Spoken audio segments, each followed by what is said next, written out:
Hello and welcome to another video. This is the Bathtub, and we're going to be taking a look at a game here called Workers and Resources Soviet Republic. Just let Steam do a bit of the talking here, so we're just going to run through what the game is all about. Workers and Resources Soviet Republic is the ultimate real-time Soviet-themed city builder tycoon game. Construct your own republic and transform a poor country into a rich industrial superpower. This game is still in early access. It came out on the 15th of March 2019. I have pretty much owned this since it came out. It's still in early access and it is consistently being worked on by the developers. I believe they're a Slovakian developer. Okay, so just running through some of the first initial screen options that you will see when you launch the game. So these are effectively your options in terms of the graphics. Just your standard things, resolution, draw distance, tree detail, cloud detail, terrain, all of that kind of thing. So I whacked everything on as high as I possibly can. And you get the option actually to run on a Windows 7 or Windows 10, 64-bit or 32-bit if you really wanted to. So they are your options, and you can run the game off anything you like on that screen. Okay, so when you get in the game, the first thing you notice is you look at the location of the map you'd like to choose from. So you can choose from something that's already populated, something completely random, and something that's completely empty. So that's one of the first things you do. And what I love about this is all of these options that you can see. You can tweak so much about the game. You can decide how many people you want on the map, the overall difficulty level. You can choose the level of education system, the years, whether there's pollution, whether or not you have summer and winter, which I'll come into later, a day and night cycle. You've got a lot of control over this. Okay, so when the game starts, as I say through all of those various options that you can choose to build your map, you can start a few different ways. Now, the way I like to do it is, and I may be really boring in this, but what I do is I opt to find an area of coal, which you can use one of the maps for, just to show where there is actually some coal resources. So I pop myself down a coal mine, and then off the back of that a processing plant, and they all link together via these little arrows that you'll be seeing during the video. And each building, depending on what it is, I suppose, will have roads coming out of it. So they're your road connections, rail connections potentially, and then also other things that represent moving the materials that that building may produce or require in and out of said building. So you piece all of these things together. So you have your coal mine drawing the coal out via a conveyor belt. You take the coal from that to be processed, and then off the back of the processor I then whack that into a coal power plant.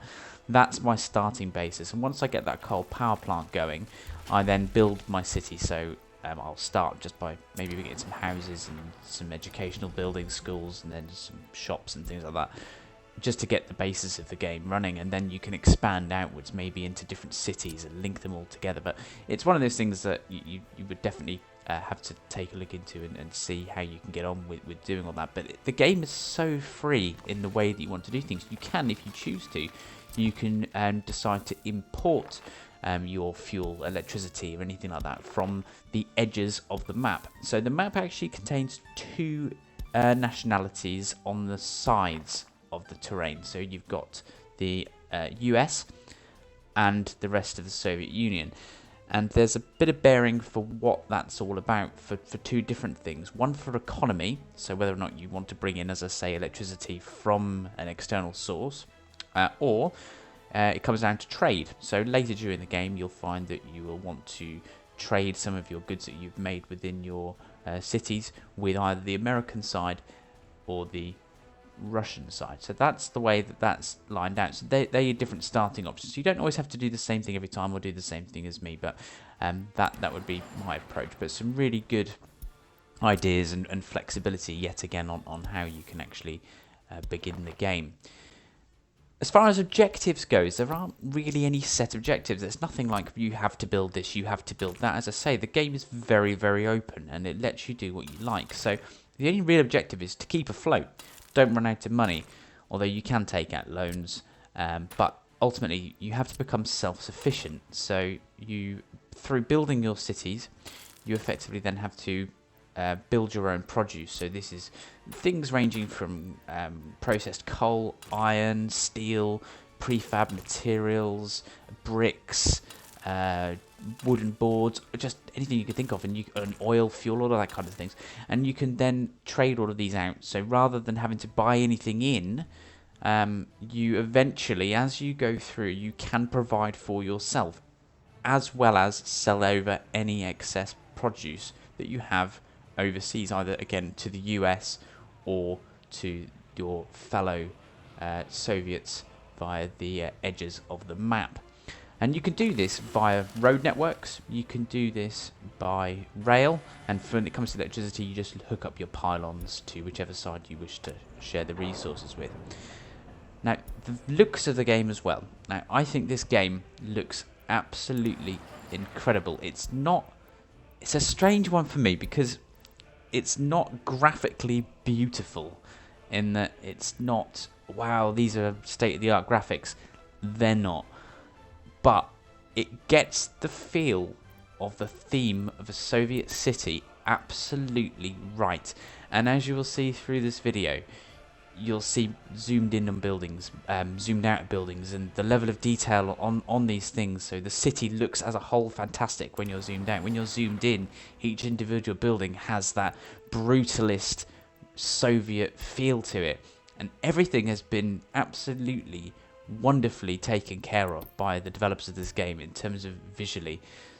It's unique in my mind. I don't think any game looks like this in any way, shape or form. They've captured the theme on the visuals, even from the actual terrain itself. It's not the most beautifully graphically amazing thing.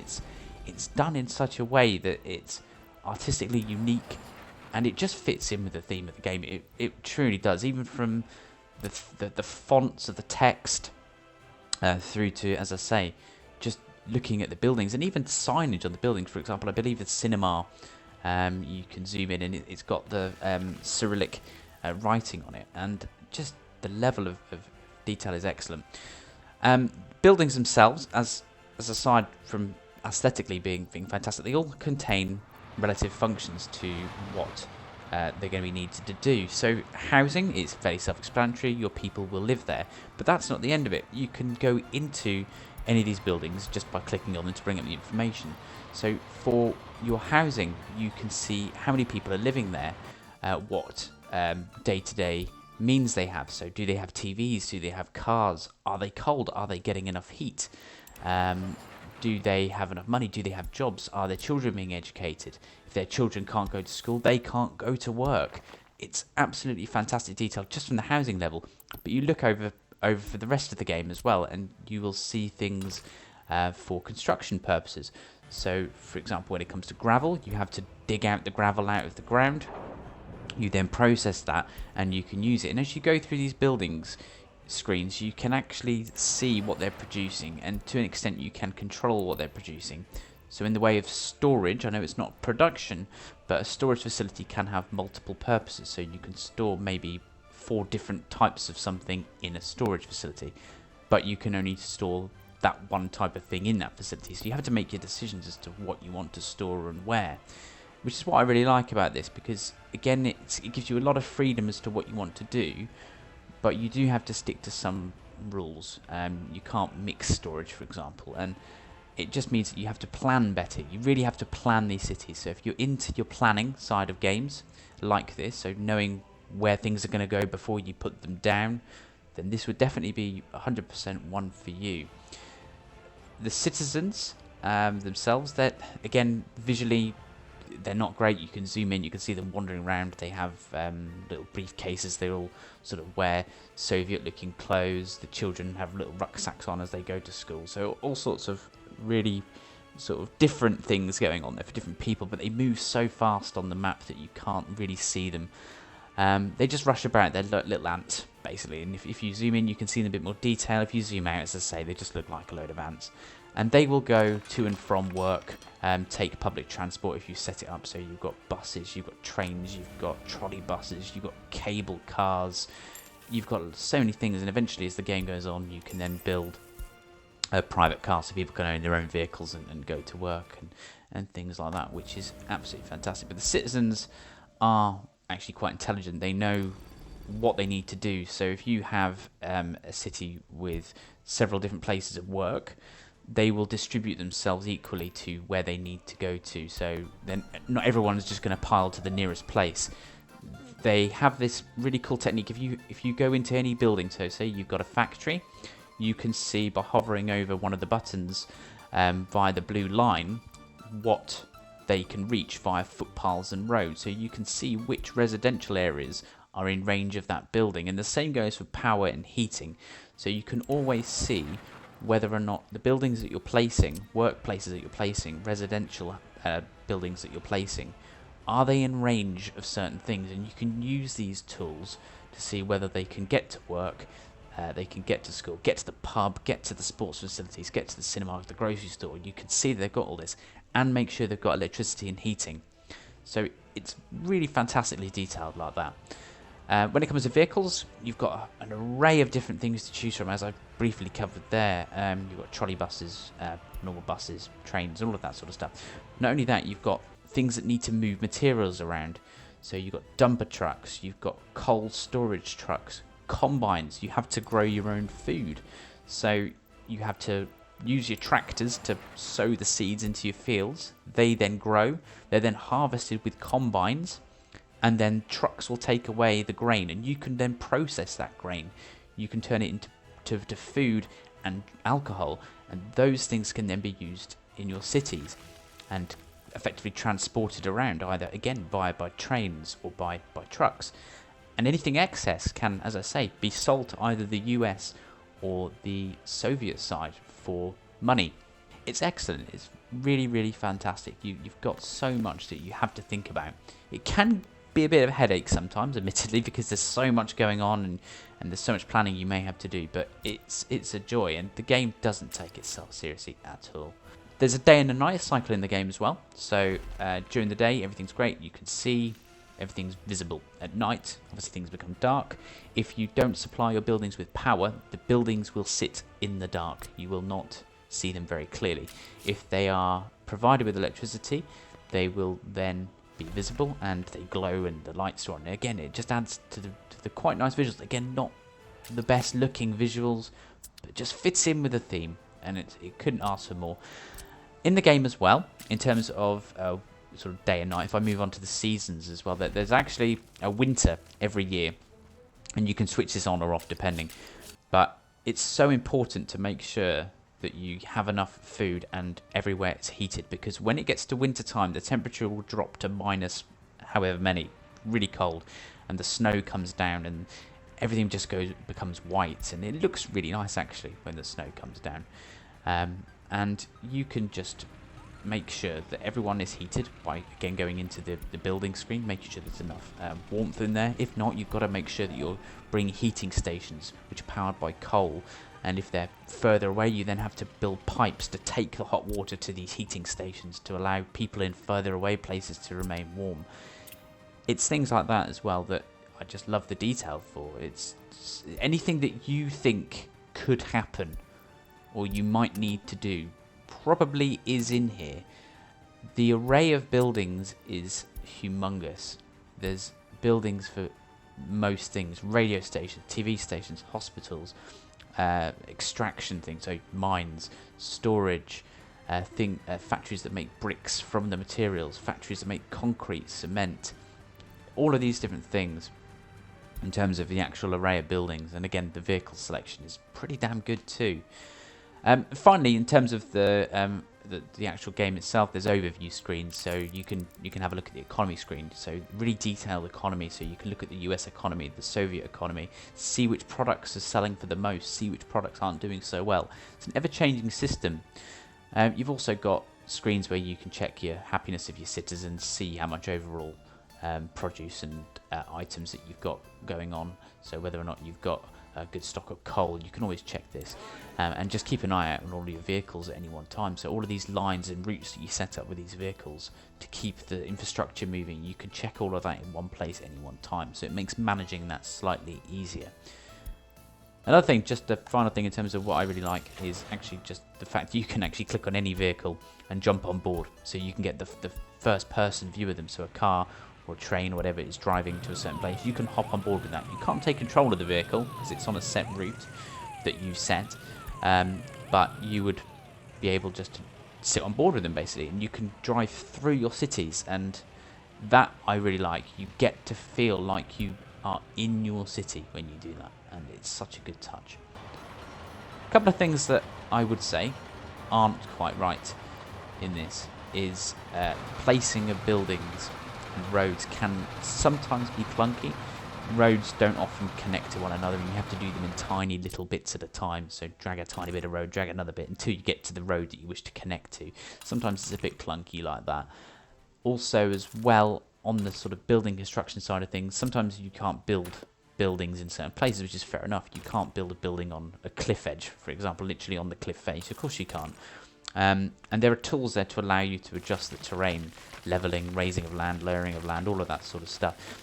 And sometimes that's a little bit tricky, because if you've got a building that you want to place somewhere and the terrain isn't quite right, sometimes it will allow you, if the building glows yellow, it will allow you to flatten the terrain accordingly to fit that building in. But when the building glows red, you have to actually do the managing of the terrain yourself, and that can prove a little bit niggly.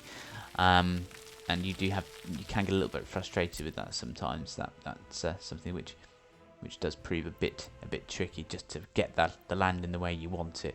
But aside from that, I mean, the game has come on bundles since I first got it. I used to find it so frustrating and annoying, but amazing at the same time. It's very hard to explain. But it was, and it's come on. The developers are fantastic with this. They truly are. They are always releasing things. They know what people want to be able to do. They listen to their users, and they do their best, and they are very, very, very good at what they do. They truly are, and they've created a game which is not only fun but really, really authentic, and it takes you into what might have been the case at the time. And there's plenty of people who are still alive, of course, that would have been there at the time, and a lot of them say that this is very, very true to how it was. Again, with the looks of things and the feel of it and the control that you have, and the way that people go about their everyday lives and things. So people just really do listen to you at 3 Division, and there's also a modding community as well, so lots and lots of mods available via Steam. But can't fault this at all, just bar the couple of clunky little things there, and I guess sometimes it is kind of a little bit tricky to manage when you've expanded your city to a point.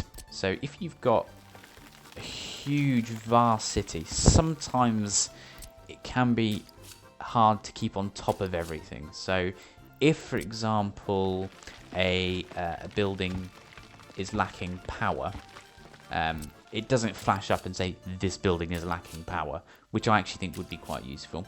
You don't really know about it until maybe you click on it, and then you'll see it's without power. But what I would quite like is a little notification system. This building doesn't have power. This building doesn't have heat. Just little things like that. But that's literally the only additional thing that I would say is a negative about this game. It's not totally and utterly perfect, of course not, but it's bloody good. It truly is, and I'd recommend anybody just have a go at it. It's excellent. Just build some things, and you learn how things work together. The tutorials are okay.